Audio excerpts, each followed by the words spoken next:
Assalamualaikum warahmatullahi wabarakatuh. Hari ini saya menyampaikan judul Cangkriman dari Sunan Giri. Setelah terjadi peperangan, akhirnya Sunan Giri menyapih peperangan itu dan membuat cangkriman. Kedua kubu, yaitu kubu dari Dipati Ronggo Jumeno yang ketelah Panembahan Ronggo Jumeno itu diwakili oleh Dipati Ronggo Keniten dari Pasuruan, dan dari kubu Mataram diwakili oleh Wasis Joyokesumo Dipati Pati Pesantenan. Pada waktu itu Sunan Giri membuat cangkriman, salah satu harus bisa membatang. Dari kubu Panembahan Ronggo Jumeno Madiun yang dipercayakan kepada Dipati Ronggo Keniten, dari kubu Panembahan Senopati dipercayakan kepada Dipati Wasis Joyokesumo dari Pati Pesantenan. Harus milih salah satu antara wadah dan isi. Yang tunjuk jari lebih dulu adalah Dipati Ronggo Keniten, duta dari Madiun. Dari Madiun memilih isi. Karena dari Madiun memilih isi, otomatis yang dari Mataram memilih wadah. Akhirnya cangkriman itu dibahas di masing-masing. Yang Wasis Joyokesumo dibawa pulang ke Mataram, yang Dipati Ronggo Keniten dibawa pulang ke Madiun. Madiun bersukaria karena memilih isi. Isi adalah sari pati dari segalanya, wadah adalah hanya ampas. Setelah Wasis Joyokesumo sampai ke Mataram, sebenarnya Panembahan Senopati merasa kecewa. Mengapa Wasis Joyokesumo sampai memilih wadah? Wadah kan tidak ada artinya sama sekali. Akhirnya Ki Jurumertani yang sebagai Paranporo atau penasihat dari Kasultanan Mataram memberi pencerahan. Wadah itu gambarannya wilayah atau negara. Isi itu menggambarkan hanya kawulo atau rakyat. Jadi siapa yang memilih wadah itu adalah yang sebagai wadah rakyat adalah raja. Jadi Angger Panembahan Senopati tidak boleh sama sekali kecewa. Akhirnya sudah diputuskan bahwa Panembahan Senopati memilih wadah, artinya Panembahan Senopati adalah mutlak menjadi penguasa. Ronggo Jumeno milih isi, hanya menjadi kawulo andahan dari Panembahan Senopati.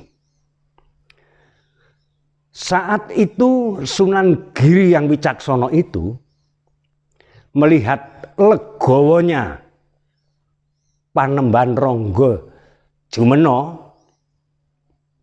merasa senang di hati, segera menemui Dipati Ronggo Jumeno. Ngger, Bopo datang ke sini memberikan selamat kepada kamu, kepada Angger Dipati Ronggo Jumeno. Jangan kamu menyesal.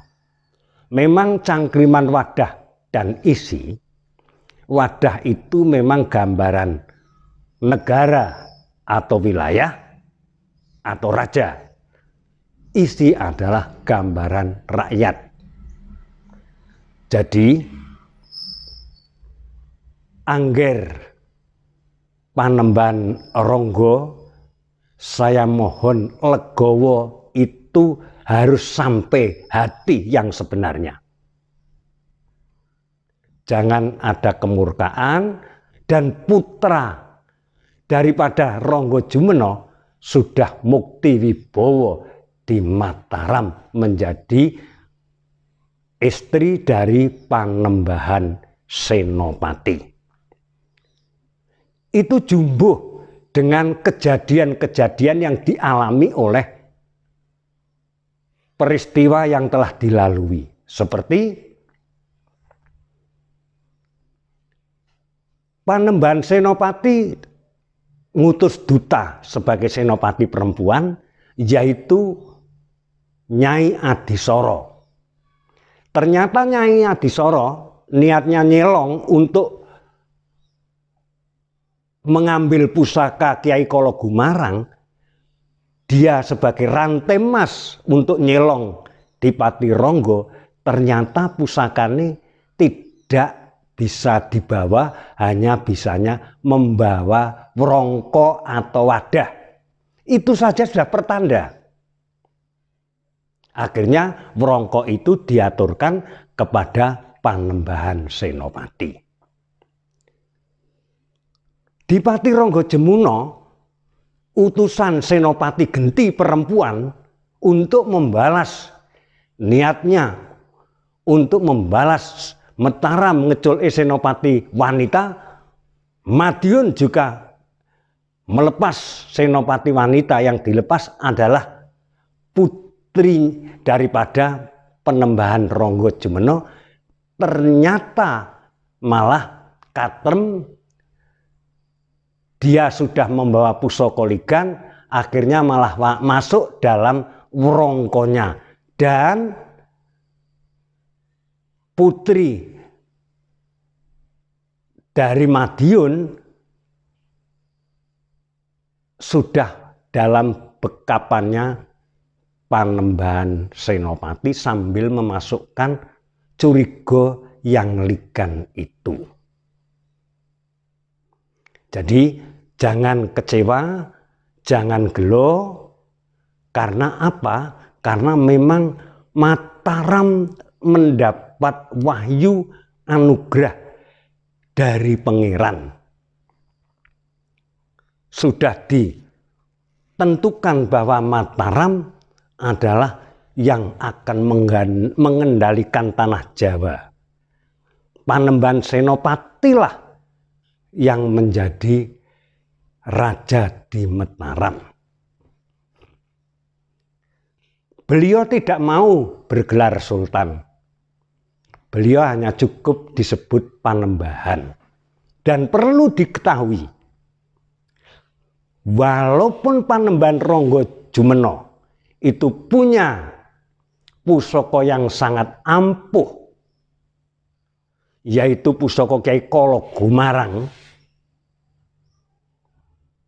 itu tidak ada apa-apanya dibanding Panembahan Senopati yang punya istri Kanjeng Ratu Kidul. Mengapa Kanjeng Ratu Kidul menjadi istri daripada Panembahan Senopati? Karena yang dicari Kanjeng Ratu Kidul adalah turun dari Ki Ageng Tarup, turun dari Nawangsih, yang akhirnya menurunkan seperti Ki Ageng Selo, Ki Ageng Nis Pemanahan, akhirnya sampai Panembahan Senopati. Jadi gelar di sini adalah Kanjeng Ratu Kidul selalu ngayomi Mataram sampai kapanpun.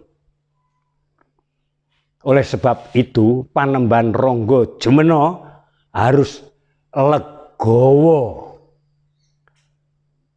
Putri sudah jadi istri Panembahan Senopati.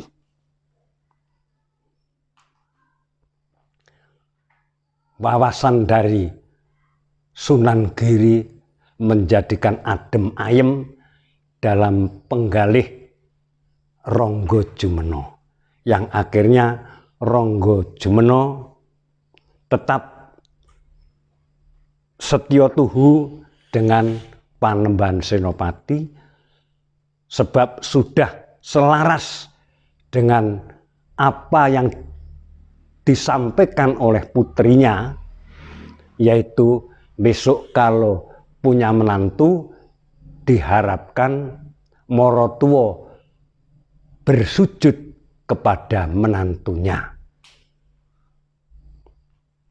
Ronggo Jumeno sudah legowo. Setelah itu akhirnya Sunan Giri pamit kondur dengan hati yang sudah lego karena sudah menerangkan bahwa wadah dan isi itu ternyata wadah adalah lambang dari negara, isi adalah hanya rakyat. Jadi Panembahan Senopati lah yang menjadi simbol negara. Sekarang yang ada di Mataram, setelah putri daripada Ronggo Jumeno diperistri Panembahan Senopati, ya Sang Retno Dumilah, sang putri yang cantik itu, sebenarnya Wasis Jayakusumo jatuh cinta kepada Retno Dumilah, putri daripada Panembahan Ronggo. Akhirnya karena diminta oleh Wasis Jayakusumo, Panembahan Senopati hanya bilang, ini bukan barang, ini manusia yang punya pikiran. Kalau manusianya mau tidak masalah. Tapi ternyata Retno Dumilah tidak mau sama sekali, akhirnya tetap menjadi istrinya Panembahan Senopati. Sejak itulah Wasis Jayakusumo yang sebenarnya saudara daripada Panembahan Senopati, sejak itulah Wasis Jayakusumo mbalelo pati pisah dengan Mataram.